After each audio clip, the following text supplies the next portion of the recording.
अच्छा, अब पहले इसी में जिसकी खाली वो था हमारे पास जो सिंपल पार्शल की एप्लीकेशन थी इसमें। लेकिन अब इस क्वेश्चन में देखें, इसके पार्ट 2 में जो हमेशा कहता होता हूँ, अब यहाँ पे उसने ये कह दिया था कि हमारे पास हमने उसके ऊपर डेल्टा अप्लाई करना है एफ ऑफ आर के ऊपर। अब वही पुरानी बात जो हम पहले करते होते हैं कि एफ जो है वो तो डिपेंड कर रहा है आर के ऊपर, एफ डिपेंड कर रहा है आर के ऊपर, और आर आगे फर्दर डिपेंड कर रहा है एक्स वाई जेड के ऊपर। और ये अंडरस्टूड है कि हमारे पास जो आर है एज ए फंक्शन, ये आर जब एज ए वेक्टर है तो ये x of i, y of j plus z of k. अच्छा, इनके ऊपर यूनिट वेक्टर की अलामत लाजमी डालनी थी, हमेशा कहता होता हूँ।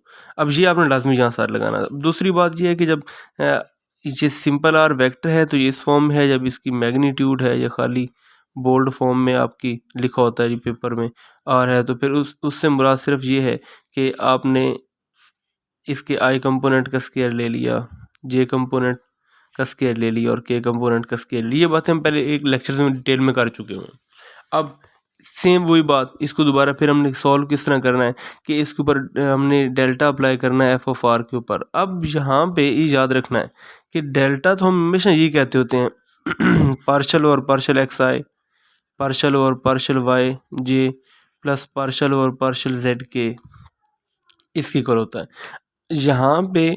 लेकिन ये हम इसके ऊपर डायरेक्ट तो अप्लाई कर ही नहीं सकते क्यों नहीं अप्लाई कर सकते? क्योंकि ये फंक्शन एक्स वाई जेड के ऊपर है, लेकिन एफ जो है वो तो आर के ऊपर डिपेंड कर रहा है। अब ये आर पे डिपेंड कर रहा है। अब देखिए ना, हमने डेल्टा बेसिकली अप्लाई किसके ऊपर करना है? हमने डेल्टा अप्लाई तो करना है एफ के ऊपर जो आर का फंक्शन है। अब आर आगे फंक्शन है एक्स वाई जेड का, एफ आर का फंक्शन है और आर आगे एक्स वाई जेड का है। इट मीन्स हमने सिंपली पहले ये करना है कि पार्शल एफ, अब एफ किसका फंक्शन है? आर का। मजीद आर फंक्शन है कभी एक्स का, साथ आई लग गया। अच्छा, अब आगे मजीद देखें, partial f over partial r into, अब आर फंक्शन है वाई का, यहाँ साथ जे लग गया, प्लस पार्शल एफ और पार्शल आर इनटू, अब आगे आर जो है वो फंक्शन है जेड का।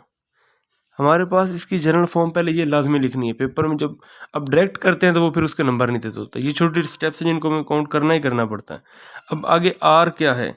आर हमारे पास जब इस फॉर्म में है, सिंपल आर, ये आर वेक्टर नहीं ले रहे हम, उसकी मैग्नीट्यूड ले रहे हैं, क्योंकि जहाँ पे भी उसने सिंबल ऊपर आर का नहीं डाला हुआ, उसके ऊपर वेक्टर का नहीं डाला हुआ।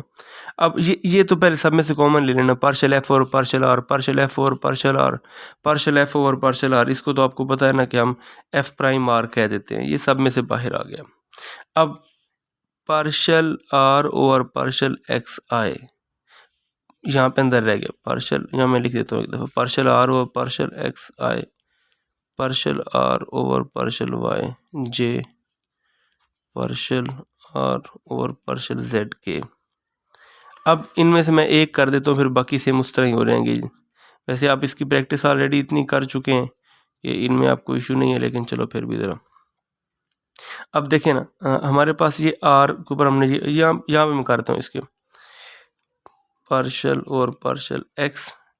आर है क्या हमारे पास? X square, Y square, Z square और सारे की पावर 1/2। सिर्फ इस एक के ऊपर मैं कर रहा हूँ, साथ ये आई यूं ही लगा रहेगा। यहाँ पे ये बात अब मेरे ख्याल से कन्फ्यूजन कोई गुंजाइश नहीं है कि यहाँ पे x square, Y square, Z square और 1/2 क्यों लगा, और x of i, y of j of z of k क्यों नहीं लगा, क्योंकि ये हम लेक्चर्स में इतनी बार डिस्कस कर चुके हैं कि ये क्लियर होगी की बात आपको। अच्छा, अब ये लेट्स सपोज इसके ऊपर ये स्क्वायर रूट है, तो हम क्या करते होते हैं, एक दफ़ा 1/2 के साथ ये सारी की सारी वैल्यू बटे में आ गई ऐसे ही।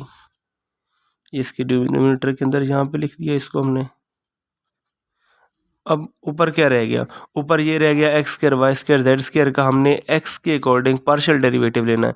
मैंने बताया था कि सिंपल डेरिवेटिव और पार्शियल डेरिवेटिव में यही फ़र्क होता है कि जो सिंपल डेरिवेटिव होता है वो एक वक्त में सब वेरिएबल्स को एज ए वेरिएबल की इज्जत दे रहा होता है, लेकिन पार्शियल जो होता है ये बड़ा ही बेमुरवत होता है। ये कहता है एक वक्त में एक वेरिएबल है, बाकी कॉन्स्टेंट है। अब अगर ये एक्स के अकॉर्डिंग चल रहा है तो ये वाई जेड को एज ए कॉन्स्टेंट ट्रीट करेगा। अच्छा, ये एक दफ़ा स्क्वायर रूट का तरीक़ेकार क्या था कि एक दफ़ा तो वो 1/2 के साथ बटे में आ गई, फिर बगैर स्क्वायर रूट के इस हिस्से का डेरिवेटिव लेना है, ये भी 0 होगा, ये भी 0 होगा, एक्स स्क्वायर का खाली बन जाएगा 2x। तो ये 2 से 2 कट गया, हमारे पास यहाँ पे बच गया सिर्फ x ओवर, अब ये जो हिस्सा x square plus y square plus z square ऊपर स्क्वायर रूट जो है, ये आप जानते हैं कि ये सिंपल r मैग्नीट्यूड के इक्वल होता है इनटू i। यहाँ पे ये हिस्सा इसका बन गया। जिस तरह अब इसका ये बना है x of i over r, y of r और j z ऑफ r। अब देखें ये एग्जैक्ट जो क्वेश्चंस मैंने कहा था उसी में से 2021 में आ गया। सेम पेपर में क्वेश्चंस जो हम करेंगे उनमें से एक भी बाहर नहीं जाएगा। जहाँ से कराऊँ रिकमेंडेड बुक से, नॉन रिकमेंडेड बुक से, आपने उसी को पक्का करना है।